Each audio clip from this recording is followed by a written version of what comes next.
ഉത്തര മലബാറിലെ പതിവ് ദൃശ്യമാണ് തെയ്യക്കാഴ്ചകൾ.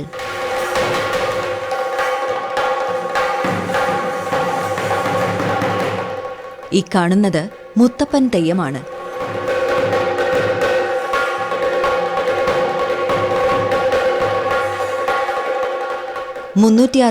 ദിവസവും പകൽ 12 മണി മുതൽ തെയ്യം കെട്ടിയാടുന്ന കാസർഗോഡ് ജില്ലയിലെ നീലേശ്വരത്തിനടുത്തുള്ള കരിന്തളം തോളാനി ശ്രീ മുത്തപ്പൻ ക്ഷേത്രത്തിലെ തെയ്യമാണിത്.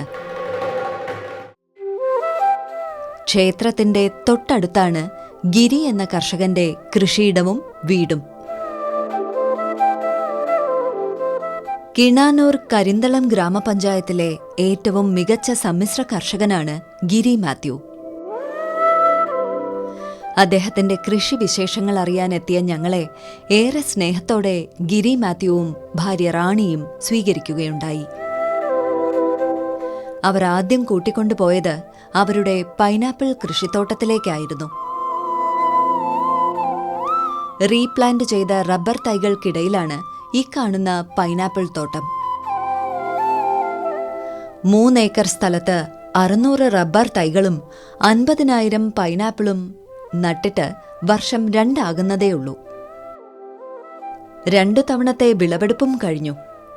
മൗറീഷ്യസ് എന്ന ഇനത്തിൽപ്പെട്ടതാണ് ഈ കാണുന്ന പൈനാപ്പിൾ. 2 വർഷം മുമ്പ് റബ്ബർ റീപ്ലാന്റ് ചെയ്യാൻ തീരുമാനിച്ച 3 ഏക്കർ സ്ഥലമാണ് ഈ കാണുന്നത്. റബ്ബർ തോട്ടം വെച്ച് പിടിപ്പിക്കുന്നതോടൊപ്പം തന്നെ അതിൻ്റെ ഇടവേളയായി പൈനാപ്പിൾ കൂടി കൃഷി ചെയ്യുക എന്നൊരു രീതിയാണ് ഇവിടെ അവലംബിച്ചിരിക്കുന്നത്. 2 വർഷം ഏകദേശം ഇപ്പോൾ പൂർത്തിയായി. കഴിഞ്ഞ വർഷം 3 തവണയായിട്ട് ഏതാണ്ടൊരു 4 ലക്ഷം രൂപയോളം പൈനാപ്പിൾ ഈ തോട്ടത്തിൽ നിന്ന് എനിക്ക് ലഭിക്കുകയുണ്ടായി. അതിൻ്റെ വരുമാനം കൊണ്ട് ഈ റബ്ബർ തോട്ടവും പ്രത്യേക ചിലവുകളൊന്നും ഇല്ലാതെ ഒരു സീറോ ബഡ്ജറ്റ് എന്ന നിലയിൽ തന്നെ നമുക്കത് മുന്നോട്ട് കൊണ്ടുപോകാൻ വേണ്ടി സാധിക്കുന്നുണ്ട്. റബ്ബറിന് ഈ പൈനാപ്പിളിന് ചെയ്യുന്ന വളം തന്നെയാണ് റബ്ബറും വലിച്ചെടുക്കുന്നത്. അതോടൊപ്പം തന്നെ നന ചെയ്യുന്നതുകൊണ്ട് റബ്ബറിനത് വളർച്ചയെ വളരെ നല്ല രീതിയിൽ സഹായിക്കുന്നുണ്ട്. അപ്പം തീർച്ചയായിട്ടും പൈനാപ്പിൾ കൃഷി കൂടി ചെയ്തുകൊണ്ട് നമുക്ക് ലാഭകരമായ രീതിയിൽ ഈ റീപ്ലാന്റിങ് ചെയ്യാൻ വേണ്ടി കഴിഞ്ഞിട്ടുണ്ട്. സാധാരണ രീതിയിൽ ഇങ്ങനെ റീപ്ലാന്റിങ് തോട്ടങ്ങളിൽ 3 വർഷത്തോളമാണ് ഇടവേളയായിട്ട് ഈ കൈത കൃഷി ചെയ്യുന്നത്, പൈനാപ്പിൾ കൃഷി ചെയ്യുന്നത്. പക്ഷേ ഇപ്പോൾ പല ആൾക്കാരുടെയും അഭിപ്രായം അനുസരിച്ച് ഈ കൃഷി തുടർന്നും ടാപ്പിംഗ് അവസ്ഥയിൽ പോലും മുന്നോട്ട് കൊണ്ടുപോകാമെന്നുള്ള ഒരു അഭിപ്രായം വരുന്നുണ്ട്. അതൊരു വരുമാന മാർഗമായിട്ട് നമുക്ക് റബ്ബർ പ്ലാന്റേഷൻ നിൽക്കത്തോളം കാലത്തോളം കൊണ്ടുപോകാൻ വേണ്ടി സാധിക്കും എന്നുള്ള രീതിയിലാണ്. അപ്പോൾ അതൊരു പരീക്ഷണമാക്കി മുന്നോട്ട് കൊണ്ടുപോകാനും ആഗ്രഹിക്കുന്നുണ്ട്. ചുട്ടുപൊള്ളുന്ന വെയിലിൽ നിന്നും കൈതച്ചക്കകളെ സംരക്ഷിക്കാനുള്ള കവചമാണ് ഈ കാണുന്നത്. ഇവിടങ്ങളിലെ പാറകളിൽ വളരുന്ന നെയ്പുല്ല് എന്ന് വിളിക്കുന്ന പുല്ല് ഉണങ്ങിയത് ചെത്തിയെടുത്തുകൊണ്ടുവന്നിട്ടാണ് കായ്കളെ പൊതിഞ്ഞു വച്ചിരിക്കുന്നത്. പുല്ലിനു പകരം മൊത്തത്തിൽ ഗ്രീൻ നെറ്റ് വിരിച്ചും ചുട്ടുപൊള്ളലിൽ നിന്നും കൈതകളെ സംരക്ഷിച്ചിരിക്കുന്നതും ഗിരിയുടെ ഒരു പരീക്ഷണമാണ്. ഈ പൈനാപ്പിൾ തോട്ടം ഒരു കുന്നിൻ ചെരുവിലാണ്. വേഗം ഉണക്ക് തട്ടാൻ ഇടയുണ്ട്. അതിനാൽ ജലസേചന സംവിധാനം തോട്ടം മുഴുവനായി ഒരുക്കിയിട്ടുണ്ട്. പൈനാപ്പിൾ കായ്ച്ചു തുടങ്ങിയാൽ ആഴ്ചയിൽ 1 എന്ന കണക്കിൽ നനച്ചു കൊടുക്കുന്നത് കായ്കളുടെ വലിപ്പവും വിളവും കൂട്ടാൻ സഹായകരമാണ്. ഇതാണ് പൈനാപ്പിൾ തൈകൾ. വിളവെടുപ്പ് കഴിഞ്ഞ കൈതയുടെ ചുവട്ടിൽ നിന്നും വശങ്ങളിലേക്ക് വളരുന്ന ഏറ്റവും വലുപ്പമുള്ളതും കരുത്തുള്ളതുമായ കന്നുകൾ ഇളക്കിയെടുത്താണ് കെട്ടുകളായി ഇവിടെ വച്ചിരിക്കുന്നത്. നല്ല ഭാരമുള്ള കന്നുകളാണ് നടാൻ ഉത്തമം. 1/2 കിലോ മുതൽ 1 കിലോ വരെ തൂക്കമുള്ള കന്നുകളാണ് ഇവ. ഈ കന്നുകൾ ഒരാഴ്ച തണലിൽ വച്ച് ഉണക്കി നട്ടാൽ പെട്ടെന്ന് മുളച്ചു കിട്ടും. ഈ കാണുന്ന കന്നുകൾ വിൽപ്പനയ്ക്കായി ശേഖരിക്കുന്നതാണ്. പൈനാപ്പിളിനെ കാട്ടുപന്നികളിൽ നിന്നും സംരക്ഷിക്കാൻ തോട്ടത്തിനു ചുറ്റും വൈദ്യുതി വേലി വിന്യസിച്ചിട്ടുണ്ട്.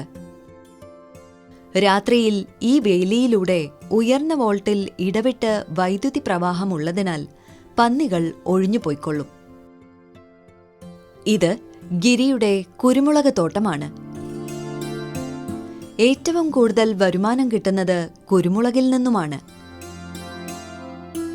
2 ഏക്കറിലെ തെങ്ങിലും കമുകിലും മുരിക്കിലും മുരിങ്ങയിലും പ്ലാവിലും മാവിലും തുടങ്ങി പറമ്പിലുള്ള എല്ലാ പാഴ്മരങ്ങളിലും കുരുമുളക് പടർത്തിയിട്ടുണ്ട്.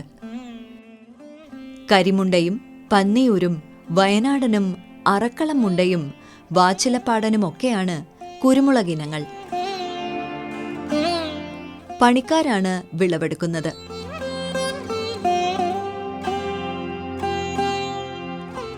വിളവെടുത്ത കുരുമുളക് മെതിച്ച് നന്നായി ഉണക്കി നല്ല വില കിട്ടുന്നതുവരെ സംഭരിച്ച് സൂക്ഷിക്കുന്നതാണ് ഗിരിയുടെ പതിവ് രീതി. പ്രതിവർഷം ശരാശരി 5 ക്വിന്റൽ കുരുമുളക് കിട്ടുന്നുണ്ട്. ഒരു സമ്മിശ്ര കർഷകനായ എൻ്റെ കുരുമുളക് പടർത്തിയ തോട്ടമാണിത്. 2 ഏക്കറോളം സ്ഥലത്ത് തെങ്ങ്, കവുങ്ങ്, അതോടൊപ്പം തന്നെ കുരുമുളകാണ് ഇവിടെ കൃഷി ചെയ്തേക്കുന്നത്. ഇവിടെ ഞാൻ എല്ലാ മരങ്ങളിലും തെങ്ങിന്, കവുങ്ങിൽ, പ്ലാവ്, മറ്റ് പാഴ്മരങ്ങൾ, അതുകൊണ്ട് തന്നെ മുരിങ്ങ, അങ്ങനെ തോട്ടത്തിലുള്ള എല്ലാ മരങ്ങളിലും ഞാൻ കുരുമുളക് നട്ട് വളർത്തിയിട്ടുണ്ട്. പ്രധാനമായിട്ടും പന്നിയൂർ ഇനത്തിൽപ്പെട്ട പന്നിയൂർ 1 ഇവിടെ പ്രധാനമായും കൃഷി ചെയ്തത്. അതോടൊപ്പം തന്നെ കരിമണ്ട, പന്നിയൂറിൻ്റെ വിവിധ ഇനങ്ങൾ, അറക്കളമുണ്ട, അതുപോലെ തന്നെ നമ്മുടെ വയനാടൻ എന്ന് വിളിക്കുന്ന ഞങ്ങളുടെ ഈ ദേശത്ത് പണ്ട് മുതൽ പ്രചാരത്തിലുണ്ടായിരുന്ന നാടൻ കുരുമുളക് ഇനമായ വയനാടൻ കുരുമുളക്, ഇവയൊക്കെ ഇവിടെ കൃഷി ചെയ്ത് വരുന്നുണ്ട്. ഇവിടെ പുറമേ നിന്നുള്ള നടീൽ വസ്തുക്കൾ ഞങ്ങൾ ഉപയോഗിക്കുന്നില്ല. തോട്ടത്തിലെ തന്നെ നടീൽ വസ്തുക്കൾ തന്നെയാണ് വീണ്ടും എല്ലാ വർഷവും നട്ടുകൊണ്ടിരിക്കുന്നത്. അതുകൊണ്ട് തന്നെ കുരുമുളക് കൃഷിയിൽ കീടബാധ നമുക്ക് വളരെ നിയന്ത്രിച്ചു നിർത്താൻ വേണ്ടി സാധിച്ചിട്ടുണ്ട്. ഏതാണ്ട് 4 മുതൽ 5 ക്വിൻ്റലോളം കുരുമുളക് നമുക്ക് പ്രതിവർഷം ഇവിടുന്ന് ലഭിക്കുന്നുണ്ട്. ഇതൊരു നല്ല ആദായമുള്ള ഒരു വിളയായിട്ട് നമുക്ക് മനസ്സിലാക്കാൻ വേണ്ടി സാധിക്കും. 3.5 ഏക്കറിൽ നിറഞ്ഞു കിടക്കുന്ന വിശാലമായ കശുമാവിൻ തോട്ടമാണ് ഈ കാണുന്നത്. കുന്നിൻ ചരുവിലെ പാറക്കെട്ടുകൾ നിറഞ്ഞ ഇവിടെ നടാൻ പറ്റിയ വിള കശുമാവാണെന്ന് തിരിച്ചറിഞ്ഞ ഗിരി ഏറ്റവും മുന്തിയ ഇനങ്ങൾ തന്നെയാണ് കൃഷി ചെയ്തിരിക്കുന്നത്. ജനുവരി മുതൽ മെയ് വരെ നീളുന്നതാണ് വിളവെടുപ്പ് കാലം. ഗിരിയും പണിക്കാരും ചേർന്നാണ് വിളവെടുപ്പ്.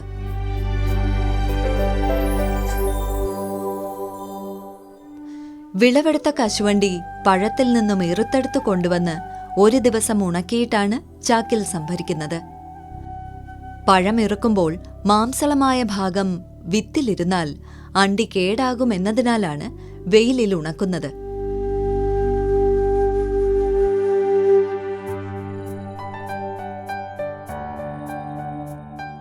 പ്രതിവർഷം 1 മുതൽ 1.5 ടൺ കശുവണ്ടി ഈ തോട്ടത്തിൽ നിന്നും ഗിരിക്ക് ലഭിക്കുന്നുണ്ട്. എനിക്കേതാണ്ട് 3.5 ഏക്കറോളം കശുമാവ് തോട്ടമാണുള്ളത്. വിളവെടുക്കുന്ന തോട്ടമാണ്. അതിൽ എല്ലാം തന്നെ ഗ്രാഫ്റ്റ് ഇനങ്ങളാണ്. ആ ഗ്രാഫ്റ്റ് ഇനങ്ങളിൽ നിന്ന് പ്രധാനമായിട്ടും തൈകൾ ലഭിച്ചത് തുടക്കത്തിൽ നമ്മൾ പീലിക്കോട് കാർഷിക സർവകലാശാല പീലിക്കോട് കേന്ദ്രത്തിൽ നിന്നായിരുന്നു. അതിനുശേഷം DCR Puthur, directorate of cashew പുത്തൂരിൽ നിന്നുള്ള തൈകൾ കൊണ്ടുവന്ന് വെച്ച് പിടിപ്പിച്ചിട്ടുണ്ട്. ഏതാണ്ട് അവർ പുറത്തിറക്കുന്ന ഇനങ്ങളൊക്കെ നമ്മൾ ഇവിടെ പ്ലാന്റ് ചെയ്യാൻ വേണ്ടി ശ്രമിക്കുന്നുണ്ട്. അതുപോലെ തന്നെ ഇപ്പോൾ കശുമാവ് കൃഷി വികസന ഏജൻസി അവരുടെ തൈകൾ സൗജന്യമായിട്ട് കൃഷിക്കാർക്ക് ലഭ്യമാക്കുന്നുണ്ട്. അങ്ങനെ കിട്ടിയ തൈകളും ഇപ്പോൾ അടുത്ത കാലത്തായി പ്ലാന്റ് ചെയ്തിട്ടുണ്ട്. ഒരു വർഷം ഏതാണ്ട് ഒരു 10 മുതൽ 15 കിൻഡൽ വരെ കശുവണ്ടി നമ്മൾ ഈ തോട്ടത്തിൽ നിന്ന് ലഭിച്ചുകൊണ്ടിരുന്നതാണ്. പക്ഷേ ഈ വർഷം കാലാവസ്ഥയിലുണ്ടാകുന്ന മാറ്റങ്ങൾ കൊണ്ട് ഈ തേയിലക്കൊതുവിൻ്റെ ആക്രമണം വളരെ രൂക്ഷമായതുകൊണ്ട് ഉൽപ്പാദനം വളരെ കുറഞ്ഞിട്ടുണ്ട്. അത് കാർഷിക മേഖലയിൽ വലിയൊരു പ്രതിസന്ധിക്ക് തന്നെ കാരണമായി തീർന്നിട്ടുണ്ട്. അതുകൊണ്ട് തന്നെ തണ്ട് തുരന്ന് വേര് തുരന്ന് കശുമാവിനെ നശിപ്പിക്കുന്ന തണ്ടുതുരപ്പൻ പുഴുവിൻ്റെ ശല്യവും ഈ വർഷം വളരെ വ്യാപകമായിട്ടുണ്ട്. എങ്കിലും നമ്മൾ മറ്റ് ജൈവ രീതിയിൽ തന്നെ കൃഷി ചെയ്യുകയും കീടനാശിനികളോ അല്ലെങ്കിൽ രാസ വളങ്ങളോ ഒന്നും ഉപയോഗിക്കാതെ ജൈവ രീതിയിൽ തന്നെയാണ് ഈ കൃഷി മുന്നോട്ട് കൊണ്ടുപോകുന്നത്. തീർച്ചയായിട്ടും കശുമാവ് ഒരു നല്ല വരുമാന മാർഗമായിട്ട് കൃഷിക്കാർക്ക് സ്വീകരിക്കാൻ പറ്റുന്നതാണ്. ഈ ഉപയോഗശൂന്യമായി പോകുന്ന ഈ കശുമാങ്ങ നമ്മളതിൻ്റെ കശുവണ്ടി എടുത്തതിന് ശേഷം വരുന്ന കശുമാങ്ങ ഫലപ്രദമായ രീതിയിൽ ഉപയോഗപ്പെടുത്തി കർഷകനൊരു അധിക വരുമാനം ഉണ്ടാക്കാനുള്ള നടപടികൾ സർക്കാരിൻ്റെ ഭാഗത്തുനിന്ന് തീർച്ചയായിട്ടും ഉണ്ടാകേണ്ടതാണ്. ഉദാഹരണത്തിന് കശുമാങ്ങയിൽ നിന്ന് എത്തനോൾ ഉൽപ്പാദിപ്പിക്കുന്ന സാങ്കേതിക വിദ്യയൊക്കെ ഇപ്പോൾ കാർഷിക സർവകലാശാലയൊക്കെ വികസിപ്പിച്ചെടുത്തതായിട്ട് നമ്മൾ വാർത്തകളിൽ കേൾക്കുന്നുണ്ട്.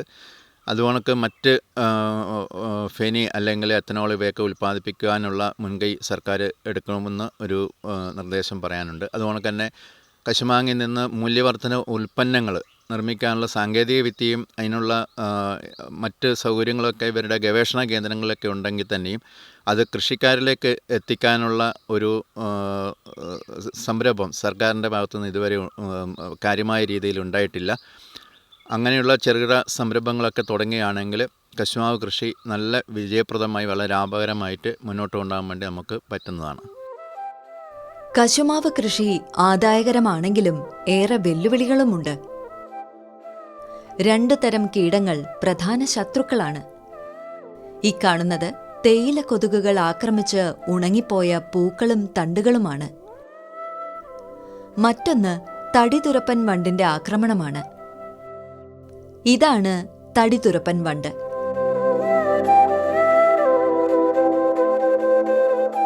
തടിതുരപ്പൻ ആക്രമണമുണ്ടായാൽ ഇതുപോലെ കശുമാവ് മൊത്തത്തിൽ ഉണങ്ങി നശിക്കും. ചുവട്ടിലൂടെയാണ് തടിതുരപ്പൻ വണ്ടിന്റെ ആക്രമണം. തടിയുടെ വിടവിലും തൊലിയിലും മുട്ടകൾ നിക്ഷേപിക്കും. ഒരു തവണ 70 മുതൽ 120 മുട്ടകളാണ് ഈ വണ്ട് നിക്ഷേപിക്കുന്നത്. മുട്ട വിരിഞ്ഞിറങ്ങുന്ന പുഴുക്കളാണ് ഈ കാണുന്നത്. പുഴുക്കൾ തടിയുടെ നടുഞരമ്പിലേക്ക് തുരന്നു കയറി കശുമാവിന്റെ കാതൽ തിന്ന് നശിപ്പിച്ച് താറുമാറാക്കി മരം അപ്പാടെ ഉണക്കിക്കളയും. ഇവയ്ക്കു രണ്ടിനും രാസമരുന്നുകൾ മാത്രമാണ് പ്രതിവിധി. പക്ഷേ ഗിരി മാത്യു അതൊന്നും പ്രയോഗിക്കുന്നില്ല. തന്മൂലമുള്ള വിളനഷ്ടവും വിളവ് നഷ്ടവും വലിയ തോതിൽ ഈ തോട്ടത്തിലുണ്ട്. കശുമാവ് ആദായ വിളയായതിനാൽ പുതുതായി തോട്ടം ഒരുക്കിക്കൊണ്ടിരിക്കുന്നുമുണ്ട് ഗിരി. ഈ കാണുന്നത് 1.5 ഏക്കറിലെ കശുമാവ് തൈകളാണ്. 200 എണ്ണം നട്ടിട്ട് 1 വർഷമായിരിക്കുന്നു. ധന, ഭാസ്കര, ഉള്ളാൽ, ബംഗ്ലർല 4, ബംഗ്ലർല 7 എന്നീ മേൽത്തരം സങ്കര ഒട്ടുതൈ ഇനങ്ങളാണ് ഇത്. ഡയറക്ടറേറ്റ് ഓഫ് കാഷ്യൂ, പുത്തൂർ, കശുമാവ് വികസന ഏജൻസി എന്നിവിടങ്ങളിൽ നിന്ന് ലഭിച്ചതാണ് ഈ തൈകൾ. കേരള സംസ്ഥാന കശുമാവ് കൃഷി വികസന ഏജൻസിയുടെ കാസർഗോഡ് ജില്ലയിലെ ഏറ്റവും മികച്ച ഒരു കശുമാവ് കർഷകനാണ് ഗിരി ടി മാത്യു. അദ്ദേഹം ഏകദേശം ഒരു 3.5 ഏക്കറോളം കശുമാവ് കൃഷി ഇപ്പം ചെയ്തു വരുന്നുണ്ട്. കൂടാതെ 1.5 ഏക്കറോളം സ്ഥലത്ത് പുതുതായി കൃഷിയും ആരംഭിച്ചിട്ടുണ്ട്. ഇതിൽ നിന്ന് അദ്ദേഹത്തിന് മികച്ച രീതിയിലുള്ള ആദായം ലഭിക്കുന്നുണ്ട്. അദ്ദേഹത്തിന് വേണ്ടിയുള്ള എല്ലാ ഉപദേശ നിർദ്ദേശങ്ങളും കശുമാവ് കൃഷി വികസന ഏജൻസി നൽകി വരുന്നുണ്ട്. കൂടാതെ മേൽത്തരം തൈകൾ അദ്ദേഹത്തിന് നൽകിയതും കശുമാവ് കൃഷി വികസന ഏജൻസിയാണ്. എല്ലാത്തരം കൃഷികളും ഗിരി 20 ഏക്കറിലായി ചെയ്തു വരുന്നുണ്ട്. തെങ്ങുകൾ 80 എണ്ണമുണ്ട്. കവുങ്ങുകളുടെ തോട്ടം തന്നെയുമുണ്ട്. കുന്നിൻ ചെരുവായതിനാൽ ജലലഭ്യതയ്ക്കായി പല മാർഗങ്ങൾ അവലംബിച്ചിട്ടുമുണ്ട്. മഴക്കുഴികളും തടങ്ങളുമൊക്കെ മഴവെള്ള സംഭരണികളാണ്.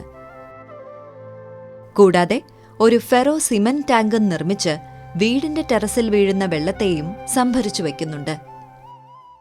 കിനാനൂർ കരിന്തളം പഞ്ചായത്തിലെ മികച്ച കർഷകനാണ് ഗിരി മാത്യു. നമ്മുടെ പഞ്ചായത്തിൽ തന്നെ ഏറ്റവും നല്ല കർഷകനായി നിരവധി തവണ തിരഞ്ഞെടുത്ത വ്യക്തി കൂടിയാണ് നമ്മുടെ ഗിരി മാത്യു. വിവിധങ്ങളായ കൃഷികളാണ് അദ്ദേഹത്തിൻ്റെ കൃഷിയിടത്തിൽ ഉള്ളത്. മൃഗങ്ങൾ അതുപോലെ തന്നെ മറ്റു കാര്യങ്ങളെല്ലാം അദ്ദേഹം ചെയ്യുന്നുണ്ട്. പശുവായാലും ആട്, കോഴി മുതലായവ അദ്ദേഹത്തിൻ്റെ കൃഷിയിടത്തിൽ ഉണ്ട്.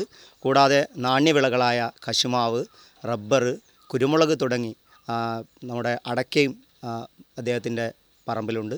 കൂടാതെ പച്ചക്കറി കൃഷിയിലും അദ്ദേഹം പ്രത്യേകം ശ്രദ്ധ ചെലുത്തുന്നുണ്ട്.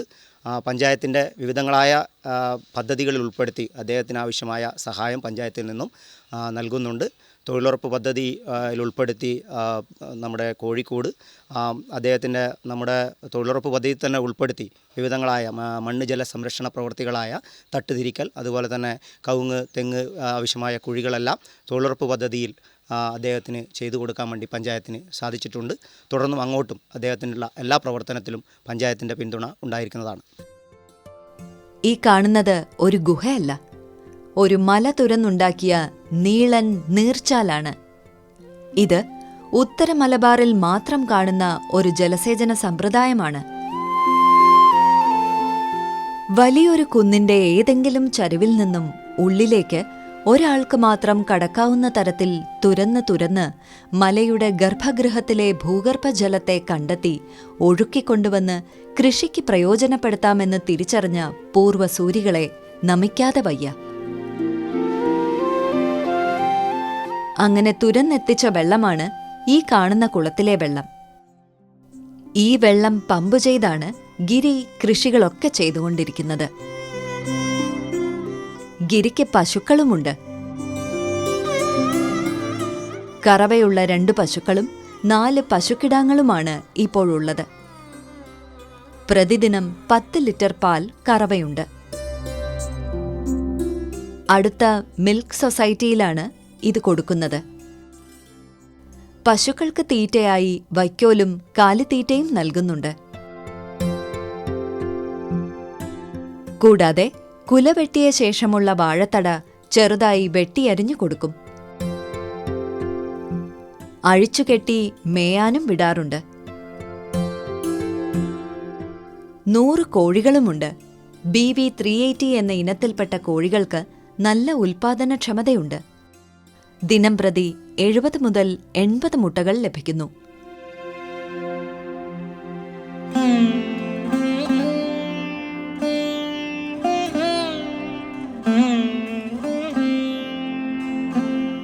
കോഴിത്തീറ്റയും പുല്ലും വെള്ളവുമാണ് ആഹാരം. കോഴിക്കാഷ്ടം വളമായി ഉപയോഗിച്ചു വരുന്നു. കോഴിക്കാഷ്ടം ശേഖരിച്ച് കമ്പോസ്റ്റ് ആക്കുകയാണ് ചെയ്യുന്നത്. അതിനായി ടാങ്കുകൾ സജ്ജീകരിച്ചിട്ടുണ്ട്. പതിവായി ശേഖരിക്കുന്ന കോഴിക്കാഷ്ടം ടാങ്കിൽ നിക്ഷേപിക്കും. അതിനൊപ്പം പച്ചില തലപ്പുകളും ഇട്ടുകൊടുക്കും. കൊന്നയും മറ്റുമാണ് ഇലകൾ. അടുക്കടുക്കായി കാഷ്ടവും ഇലയും തണ്ടുമായി നിറച്ച് നനച്ച് 1-2 മാസം മൂടിയിട്ടാണ് കമ്പോസ്റ്റ് വളം തയ്യാറാക്കുന്നത്. ഇതാണ് കൃഷികളുടെ പ്രധാനപ്പെട്ട ഒരു വളം. ഇത്തരത്തിലുള്ള കമ്പോസ്റ്റ് വളങ്ങളാണ് ഇദ്ദേഹം കൃഷിക്ക് പ്രധാനമായും പ്രയോജനപ്പെടുത്തുന്നത്. ജൈവ സ്ലറിയാണ് ഈ ബാരലിൽ തയ്യാറാക്കിയിട്ടിരിക്കുന്നത്. പച്ചച്ചാണകവും വേപ്പിൻ പിണ്ണാക്കും കടലപ്പിണ്ണാക്കും തുല്യ അളവിലെടുത്ത് 5 ഇരട്ടി വെള്ളത്തിൽ ഒരാഴ്ച പുളിപ്പിച്ചതിലേക്ക് 10 ഇരട്ടി വെള്ളം ചേർത്ത് നേർപ്പിച്ച് പതിവായി ഒഴിച്ചു കൊടുക്കുന്നതും മറ്റൊരു പ്രധാന വളപ്രയോഗമാണ്. കാസർഗോഡ് ജില്ലയിലെ നീലേശ്വരത്തു നിന്നും 12 കിലോമീറ്റർ കിഴക്ക് മാറി മലയോള ഗ്രാമമായ കിനാനൂർകരിന്തളം ഗ്രാമപഞ്ചായത്തിലാണ് എൻ്റെ സ്ഥലം സ്ഥിതി ചെയ്യുന്നത്. കുടുംബസ്വത്തായിട്ട് ഏതാണ്ട് 20 ഏക്കറോളം സ്ഥലമാണ് ഞങ്ങൾക്കിവിടെ ഉള്ളത്.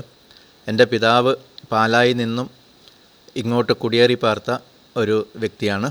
പിതാവിൽ നിന്നാണ് ഞാൻ കൃഷിയുടെ ആദ്യ പാഠങ്ങൾ പഠിക്കുന്നത്.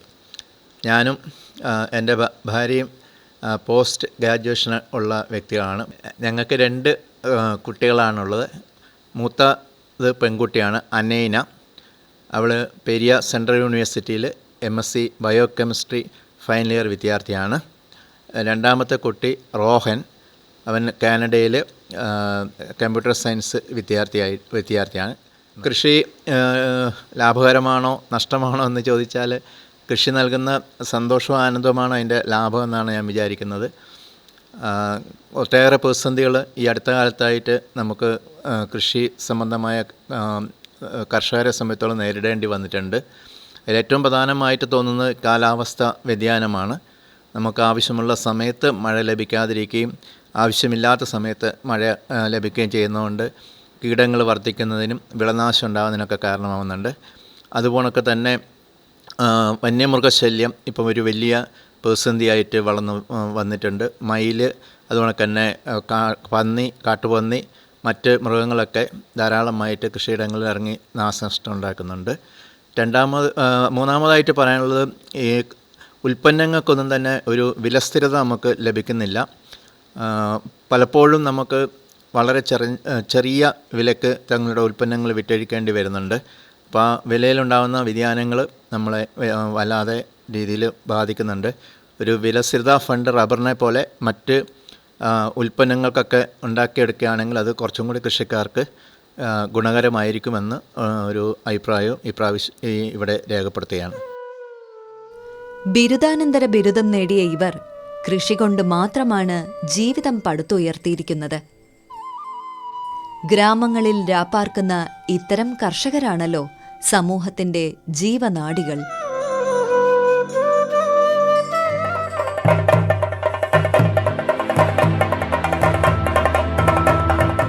ദൈവങ്ങൾ അനുഗ്രഹവർഷം ചൊരിയുകയാണ്. അന്നമൊരുക്കുന്ന കർഷകർക്കാവും ദൈവങ്ങളുടെ അനുഗ്രഹവും കരുതലും ഏറെയുണ്ടാവുക എന്നാണല്ലോ പ്രമാണവും വിശ്വാസവും. നമുക്കും അങ്ങനെ കരുതാം.